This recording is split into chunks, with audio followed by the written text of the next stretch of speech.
Hello, my friends. Hope you're doing well. We are going to be casting some of these for a company that is local. We discussed the best way to do this, and I was trying to figure out where the sixth one went. There it is right there.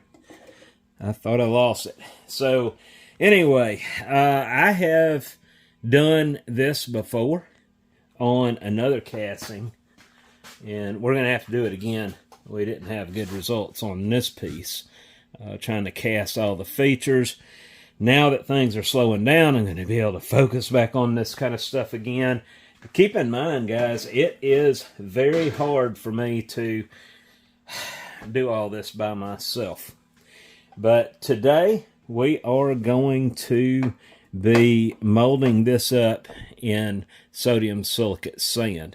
Now, I told you that from here forward, I'm going to be using linseed oil cores, which this is not a core, this is a mold. The linseed cores work great because they're able to be removed from the core box opposed to this sodium silicate. We're going to mold these in sodium silicate sand. We got the CO2 gas right there. We have the sodium silicate here, and we have sand behind me. So what I have to do right now is weigh out how much sand I'm going to need to fill this. And we're not going to do all 6 at a time just in case something happens. We're going to do 3 at a time. So we'll use a lot more sand this way. So, and what we're going to do, we're going to ram this up in sodium silicate sand, and then we're going to ram up a side like this that's going to capture one side of it. Then we're going to flip the flask over, and we're going to use the other frame. And honestly, I'm probably going to go with, for the coat side, I'm going to go with a deep flask. And the reason for that, I want to put a pretty good size riser in here to help supply the molten bronze that's going to be going in these. The runner on the drag, along with the gating, is going to be in this thin piece here, or on the bottom. And it's going to, I'll punch a sprue through here that comes all the way out the very top of the coat, and it'll come down, run out, and fill these. Now this face, I want up, the white printed area. So we're going to leave this detail in the bottom. We're going to gate probably like this. Probably just like this. And I'm going to put a riser, a pretty good size riser, on this point on the other side. The first time I did this, I had some excessive shrinkage. This is going to be a service award for employees, so I cannot go into a lot of detail at this point.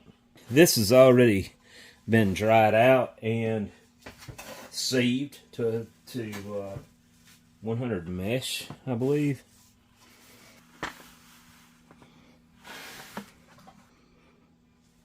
Yeah.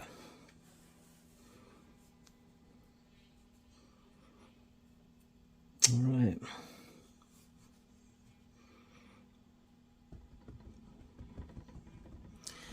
Okay, now, see if I can catch all that.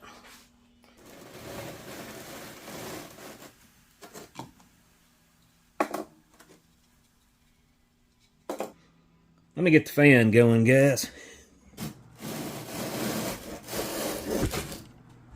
So we are going to do this in 1,000 gram increments. Let me get another pail, a clean one. Each time I get 1,000 grams mixed, we'll dump it into this white bucket here. It's not the cleanest, but it'll do. Stay. I'm going to go up to 8% sodium silicate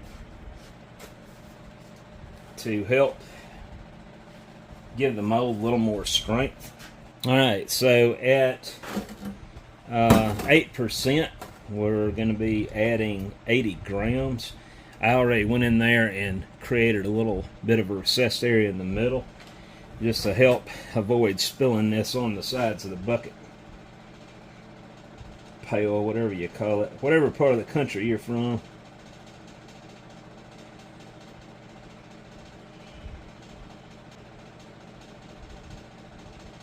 Alright. Overshot it a little, but that's not going to make a difference. So now, I'm going to hand stir this and then dump it in that bucket. I'm doing this by hand. I know you see people sticking drills down in there and all they're doing is aerating it.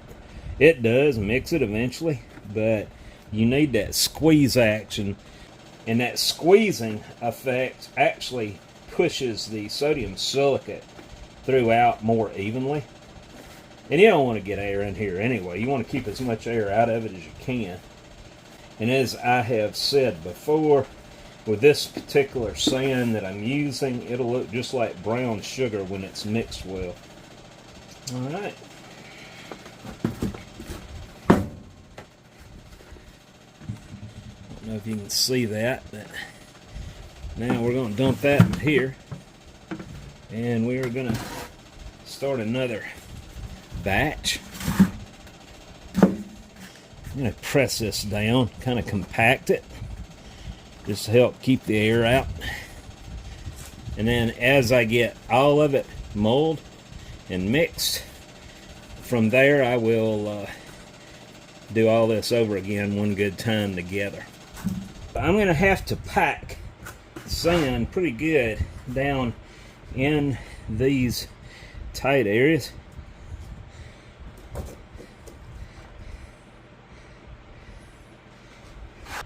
We'll get a little foundation going first, though.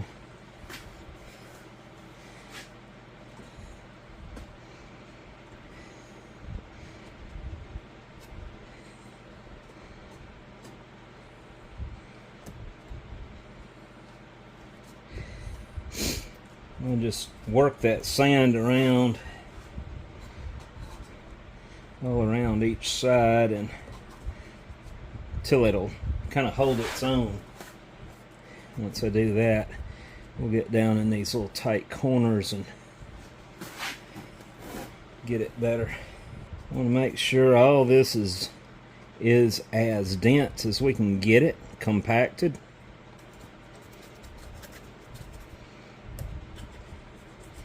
Can't get my fat fingers down in there, so I'll have to use this.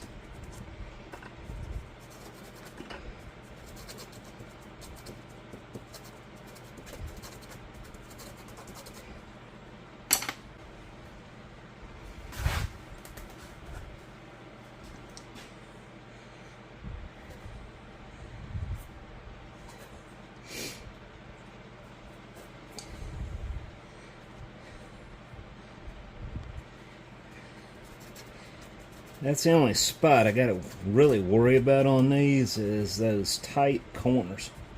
Now, this is violating a lot of foundry pattern rules, guys.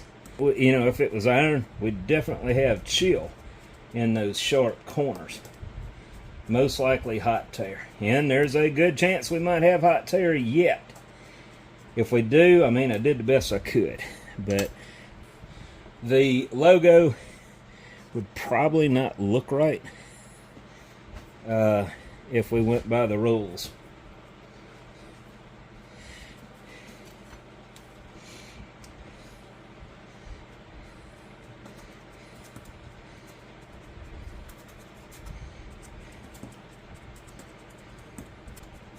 And I'm just getting it as tight as I can get it in the corners, and maybe it won't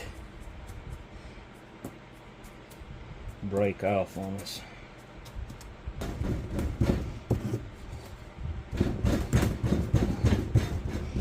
I'm to make sure we drive every particle of sand as tight as possible.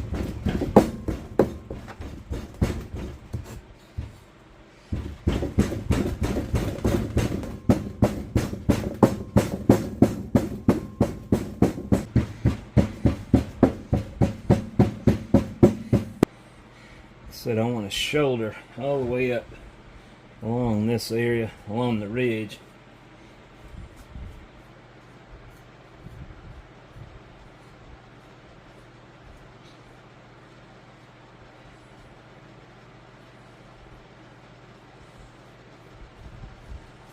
I think that's gonna work.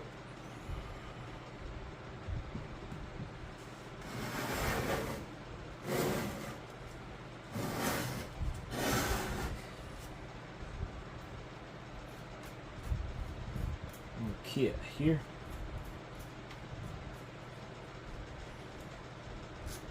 Here. And one right there.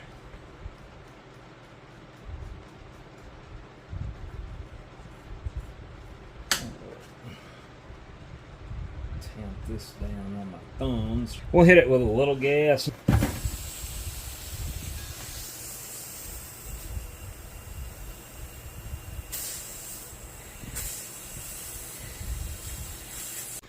Well, that's my view from the molding area. I need some huge cathedral glass windows all around this corner, don't I? Come here. Oh, you're wet. You're wet. Why do you like this? You just insist on getting in mud. And look at all these, we call these lice here in Mississippi, these things that stick to your skin, your clothes, and all that. She's got them all over. So this is the drag, upside down. This detail will be to the bottom. We're going to ram up a third section with the sodium silicate. We won't be using as much sand for this side. Now on the other side, yes, we're going to use a good bit more sand. No, I'm going to do 2,000 on this first mix. 160 grams of sodium silicate. Let's refill my bottle.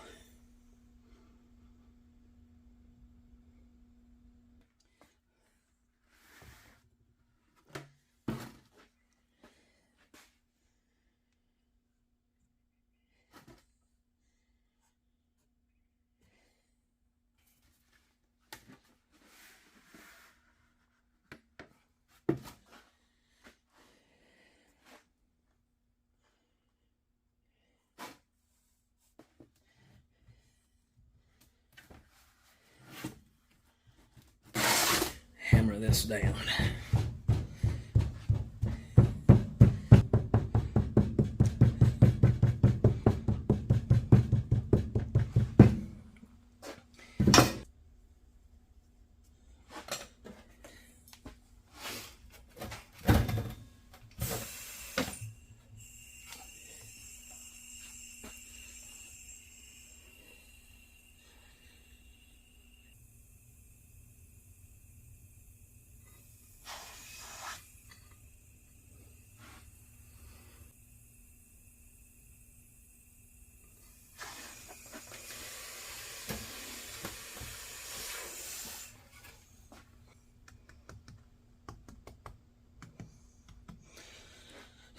I'm going to give that a few minutes because it goes down to about here on beyond the parting line. I just want to make sure that that gas has penetrated the whole thing. As I let it sit there, the gas will continue to react with the sodium silicate.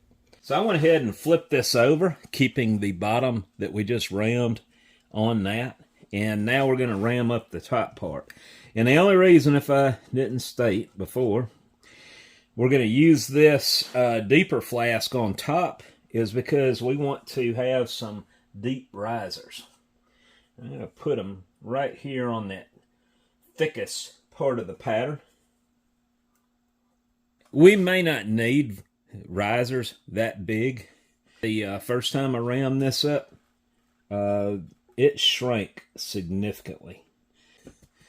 Get our parting dust down.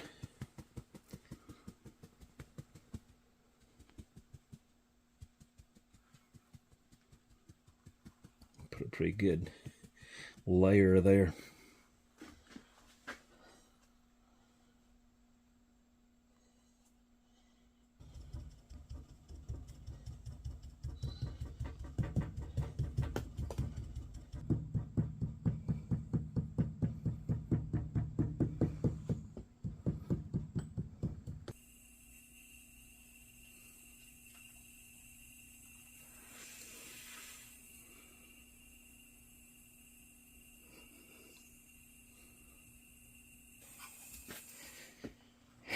And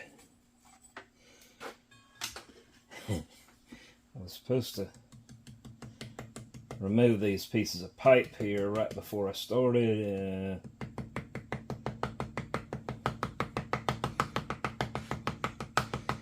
So it grabbed hold.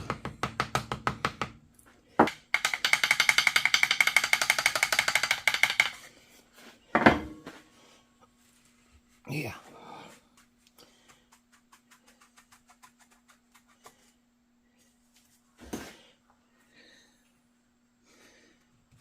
All right. I'll just get, oh, this thing's wiggling now. All right, good.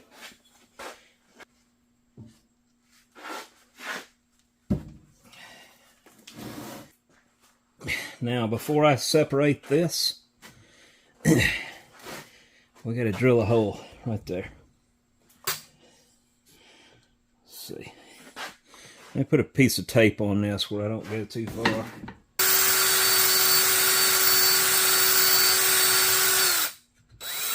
That's a masonry bit, by the way.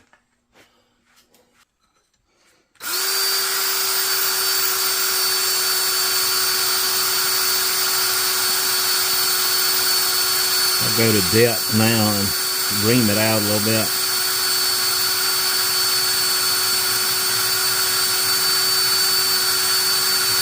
We should be approaching the parting line now. Yep, I felt it. All right, I'm going to just pull her out.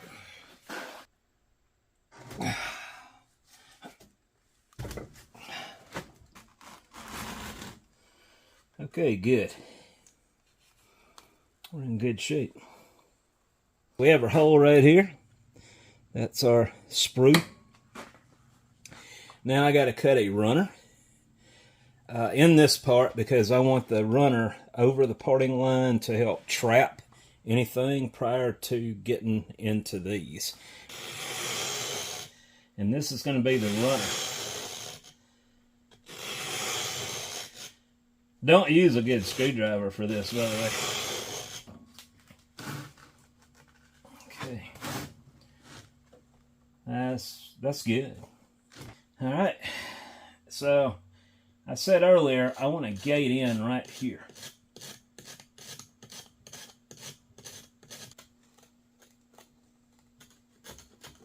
All right. So we are done with that part of it. I'm going to put this in the kiln, and I'm going to set it at about 150 degrees and leave it in there for a couple hours as I work on these other pieces. So this is the coat, and that little sand in places. It ain't gonna hurt a thing. As long as it doesn't crumble and go into the cavity, we're good. And none of this is in that path. Your pattern is right here.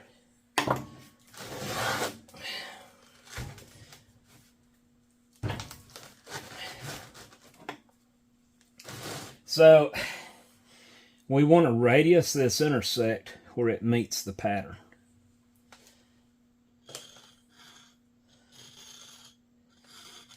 That's the only place I'm concerned with. What'll happen is, if you don't have some kind of a a neck there at that sharp corner, you will have hot tear, and it will start chilling the material from both this side and this side, creating it a pull. It'll actually pull in and create a crater there, and we don't want that in our material.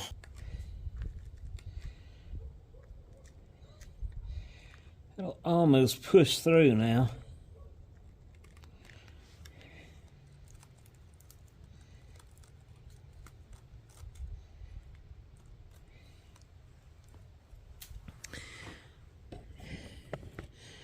Look at that. Clean as a whistle.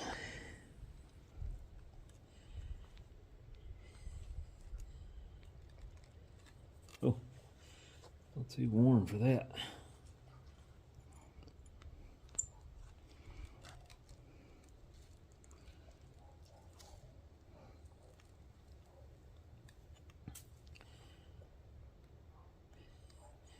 Surely don't eat that crap. Look at that.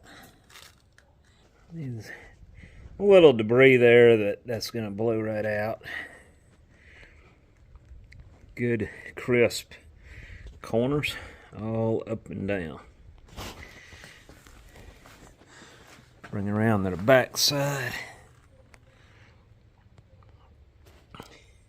Very happy with that. So I'm going to go ahead and we'll get that little... Yeah, just a little puff of air is all it took. So I'm going to put this back in the kiln with these two, and I'm going to cut it down to 100 degrees and let it just stay warm tomorrow and pour this thing.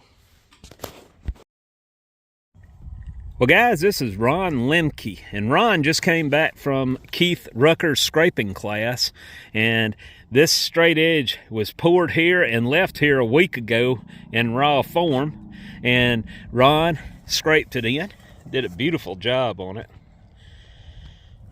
He said it's still got the lapping, the compound on it, but it looks great.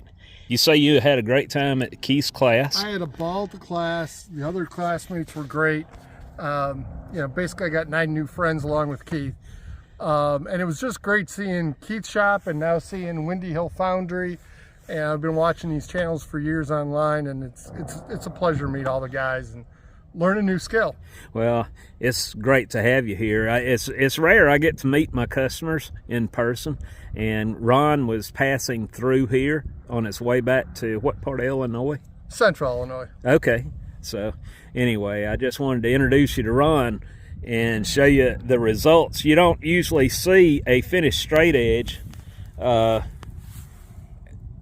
I do the videos because they're still in raw form, but Ron, you did a great job.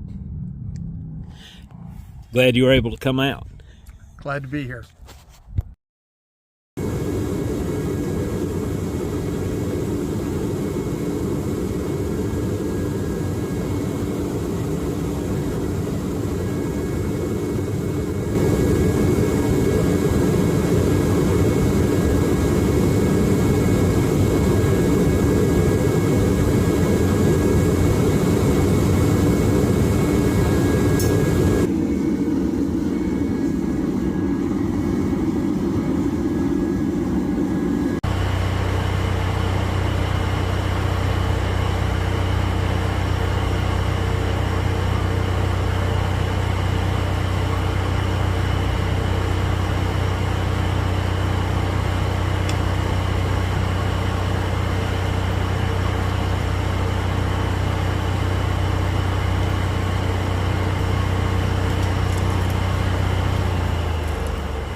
It wouldn't hurt to add another 5 pounds to the melt, but it looks good. This is our second attempt, and I feel like we nailed it this time. I did have to disassemble this thing and reassemble it a couple times, as I knocked little particles of sand down in the risers. But I think we did really good. We're going to see in just a second.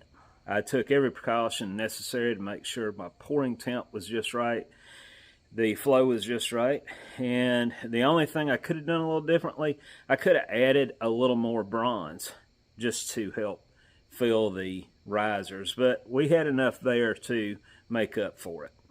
If you're wondering why this mold is kind of below ground, well, the other night, as I was studying this out, I realized that the risers are too close to the edge of the flask, and there's potential for them to crack, open up, and leak a lot of bronze outside the flask. So I wanted to put it below the ground surface.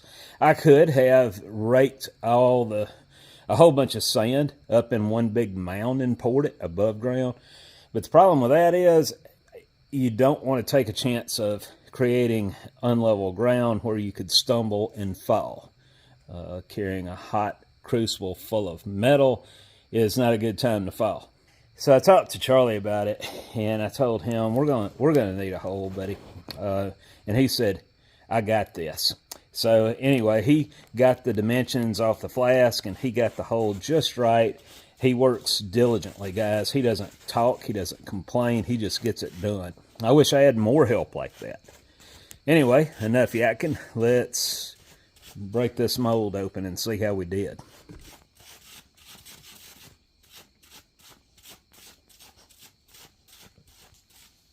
Well, we didn't need that.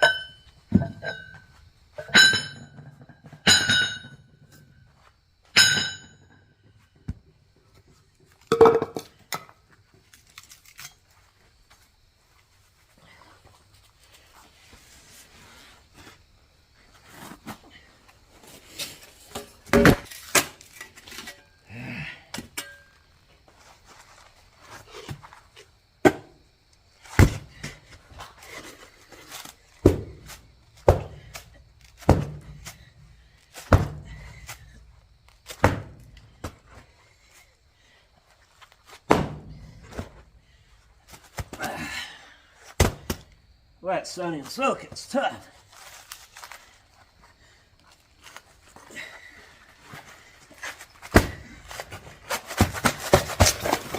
I'm going to let this cool down first, make it a little easier to handle. It is hot. So these have some flashing. I went ahead and belt sanded them carefully. I'm trying to preserve the original plane. I dug in a little here with a grinder on this back side where I had to cut the gates that feed in.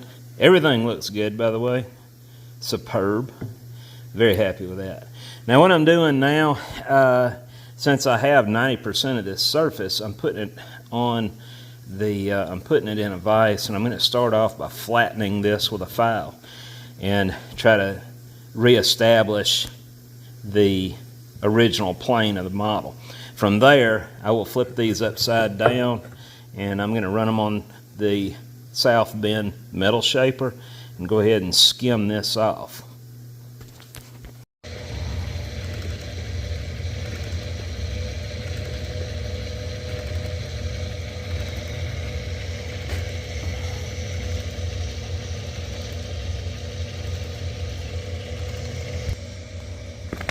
What is it, Charlie?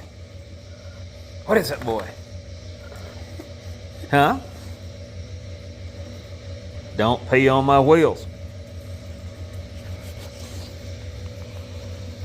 You brown noser, you.